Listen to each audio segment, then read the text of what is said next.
Good day, I'm Tamara McHale and this is your GIS News for Monday, March 30. Agriculture and Fisheries Minister Derek Kelly has called a meeting for this week with stakeholders of the pork industry. It's in response to a reported shortage of the meat in the country. In the meantime, the minister has cautioned consumers to not panic and to resist the urge for imported alternatives. While we appreciate that there may be a current tightness in the market, we need to resist the urge to open the floodgates of importation, thereby to destroy our hard-earned achievements in the sector.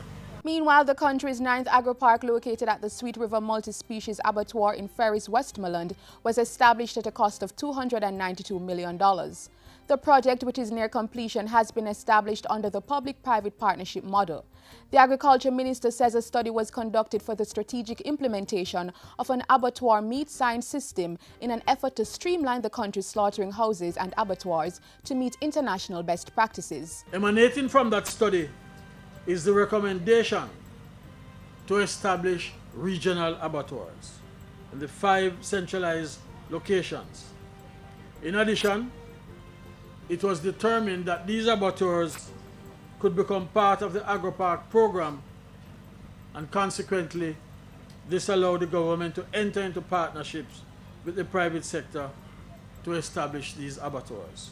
The new Agripark Abattoir is a 12,000 square feet fully automated facility expected to provide direct employment for 50 persons and another 1,200 indirectly. It will target 2.6 million kilograms of pork and 315,000 kilograms of chevron and mutton. Jamaica has joined 6 other Caribbean countries in implementing its own dietary guidelines with the aim of improving the nutritional well-being of citizens.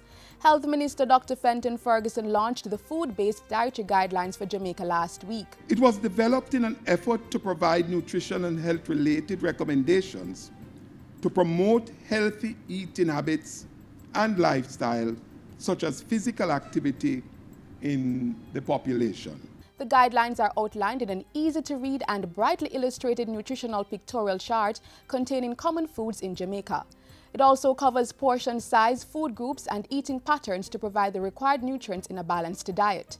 It is intended to be used as a tool for nutrition education and behavior change by health providers, teachers, media, students, researchers, and others working directly with the public. The guidelines are also in keeping with government's effort to address the prevalence of non-communicable diseases in Jamaica. As part of that effort, the Health Ministry also recently launched a physical activity guide and toolkit for the workplace. The Sandy Hill Road in north-central St. Catherine has been officially reopened after $10 million in rehabilitation work was carried out. The roadway, which falls under the responsibility of the Parish Council, was done through the Jamaica Emergency Employment Program, JEEP.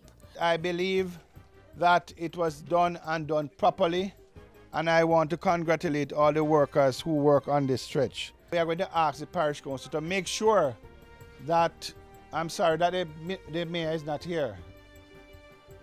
We are going to ask you to make sure you put up a sign here to say Sandy Hill. The Transport and Works State Minister said other work would be done in the area to improve the infrastructure there. These include fixing a number of breakaways in the section of the Zion Hill to Bamboo Corner Road. A new bridge will also be built on the road leading to Redcom, for which tender will be out by the end of April, with construction expected to be completed before September. Meanwhile, work is to start in the new fiscal year to replace the over 100-year-old Penance Bridge located in Clarendon.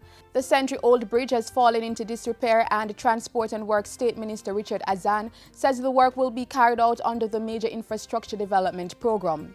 During a recent tour of the area, he told JIS News that the existing bridge will be replaced with a modern 2-lane reinforced concrete bridge.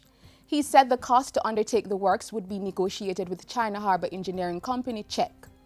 And finally, Prime Minister Portia Simpson Miller has declared her recent assignment to New York as successful, asserting that the monument in honor of slave victims is significant to all Jamaicans.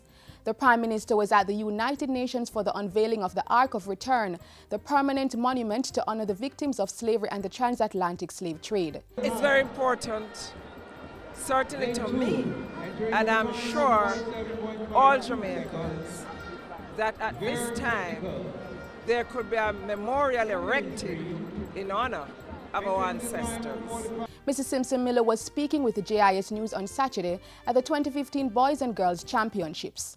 She praised the young athletes for continuing the tradition of sporting excellence. Anywhere you go in the world, if they do not recognize Jamaica for our music, there's just one other area. Everyone will say to you, Usain Bolt or Shelley and Fraser Price. So, with our music, our sportsmen and women, Jamaica stands tall internationally. Calabar High and Edwin Allen High retained their titles as Boys and Girls Championships winners. And that's it for JIS News Today. I'm Tamara McHale. Thank you for watching.